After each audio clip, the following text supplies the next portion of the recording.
I really have to be careful. Don't want to use up too much water. We have a drought emergency around here. But this toilet here doesn't want to drain right. So I had to flush it a couple of times.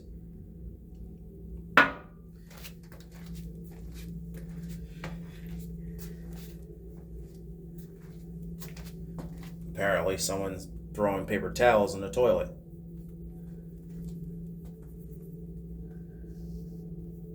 And that's what happens. You probably have to snake it.